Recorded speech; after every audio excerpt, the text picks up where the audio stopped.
Have you worked out how to shower? You haven't had one yet? I don't blame you. What I do, get one leg and put it in the toilet. Then you got to tuck your elbows in. It hurts when you smack them on the walls. So you tuck them in like that. Now you're ready for the Olympics, aren't you?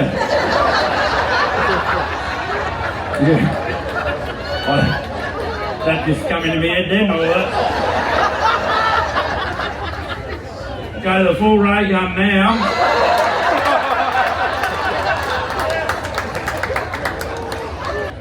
So you just headbutt the body, what? Just get a good few pumps of that going. And then you can clean down there. The judges give you 0. And right.